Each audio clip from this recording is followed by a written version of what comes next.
गुरुजी दया है। महाराज जी। हाँ जी जी गुरुजी, जी गुरुजी, दया है गुरु महाराज की। जी गुरुजी। आज 15 जुलाई 2026 की रात्रि पैर के 4 बजे से पूरन साहब द्वारा रचित बीजक पाठ का पाठ बीजक साहब द्वारा किया गया। तत्पश्चात उन्होंने सतगुरु कबीर साहब द्वारा रचित बीजक की रमेनी 11 की 1 नंबर, 2 नंबर, 3 नंबर और 4 नंबर लाइन का टिक्का किया।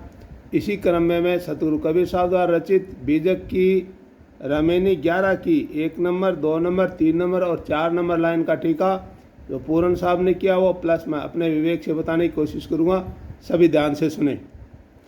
आंधरी गुष्टी सृष्टि भई बोरी, 3 लोक में लागी ठगोरी। ब्रह्म ठगो नाम कहें जाई, देवता सहित ठगो त्रिपुरारी। इसमें सतगुरु कबीर साहब समझाते हैं कि संसारी जीव सब के सब बारंबार जन्म आदि दुख का हेतु सकाम कर्म उपासना में क्यों फंसता है। मोक्ष का हेतु है वो क्या है, विवेक वैराग्य आदि पूर्वक स्वरूप ज्ञान क्यों नहीं संपादन करते इत्यादि जिज्ञासा होने पर साहेब कहते हैं कि इसका कारण यह है कि सत्संग विमुख नर जीव जब अज्ञानियों की गुष्टी यानी संगति में पड़ के पागल हो गए या यथार्थ बोध शून्य कल्पित वाणियों को श्रवण से दीवाने हो गए, अतः वे सारा सार नहीं समझ सके। धूर्तों की ठगाई विद्या तीनों लोकों में लग रही है। आगे कहा है ब्रह्म ठगो नाम कहे जाई, देवता सहित ठगो त्रिपुरारी। ठगोरी माया है, उसने ब्रह्म को भी ठग लिया,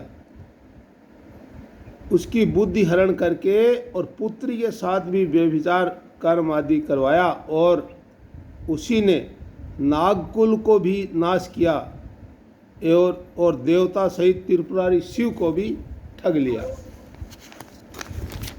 आगे बताया है राज ठगोरी विष्णु पर परी,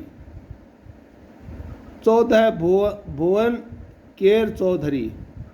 आदि अंत की जिन झलक न जानी, ताकि डर तुम काहे मानी।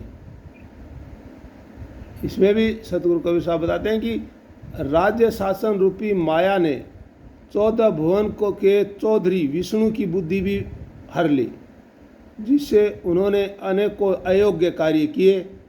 इस वास्ते हे मनुष्य, जो स्वयं माया में फंसकर उसका आदि अंत न जान सका और धोखा खा गया, तो उस ब्रह्म आदि देव का तुम क्यों भय मानते हो। निर्भय होकर सतगुरु की शरण ले और सच्चा ज्ञान प्राप्त करो। तो आज की जो ये 4 लाइन है उसमें यही समझाया सतगुरु कबीर साहब ने कि माया के लिए बताया कि ये माया है, इसने किसी को भी बख्शा नहीं है और मनुष्य जो है जीव है वो इस जन्म आदि के दुख में बारंबार अपनी कर्म उपासना सकाम कर्म उपासना से में फंसता चला जा रहा है और जो मोक्ष का जो हेतु यानी आधार जो है उसकी तरफ कोई ध्यान नहीं दे रहा है। जो अपना स्वरूप ज्ञान है उसकी तरफ ध्यान नहीं दे रहा, उसको कोई चला नहीं रहा है और उसकी जिज्ञासा रहती है साहेब से मिलने की, गुरु से मिलने की, लेकिन वो सत्संग से विमुख रहता है और अज्ञानवश गलत आदमियों की संगति में पड़ के, अज्ञानियों की गुष्टी यानी संगति में पड़ के और पागल हो गया है। और जो सही ज्ञान है उस ज्ञान को ना समझ के और कल्पित वाणियों को सुनता रहता है, उसी का दीवाना बन गया है। और इसलिए